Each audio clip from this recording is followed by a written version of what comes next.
And I am, for the sake of this discussion, prepared to, at this point, not talk about the nuclear escalation. But what I really want to understand, and I think our viewers, not just in Pakistan, but across the world, wherever we be, would like to understand this, in terms of the capabilities. What exactly can India do, and what could be our response in terms of, let's say, if it actually happens, if there is a clash of arms? I think, Ijaz, first of all, you must understand what would India like to achieve, whether they undertake a surgical strike or a fire assault, raid on posts, or mobilize and maybe undertake limited conventional operations across the international border. I think, in my view, for Indians to go the whole hog and undertake a conventional war with Pakistan in the given environment is not a good strategic option. I don't think they'll follow that. I think for them, for the BJP government, seeing the next elections coming, and they have to satisfy their domestic sentiment also. You've seen it's all warmongering for the last so many days.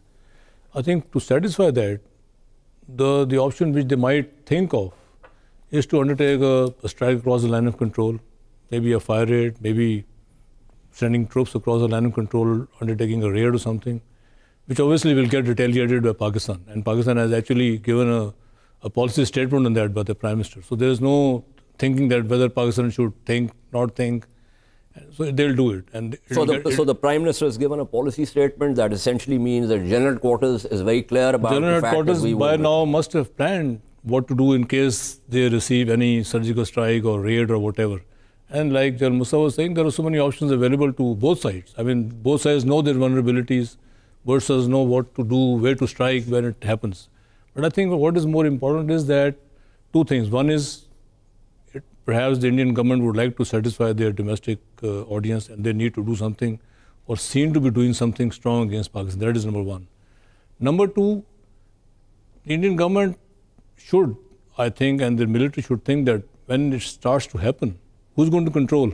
Correct. Who's going to that do was my point. It's not about what options who's going to do escalation control? Because then the dynamics will be taken over by the domestic environment of both the countries. Correct. As well as the international environment. So when you have a situation where the escalation slips out of hand, then it can go anywhere. I mean, and when the dynamics of such an escalation are fed by domestic environment on both sides, then both the countries would be, sort of constrained to be seen to be backing down or taking it lying down or taking whatever is thrown against them. So it has its own dynamics which get fed by the environment.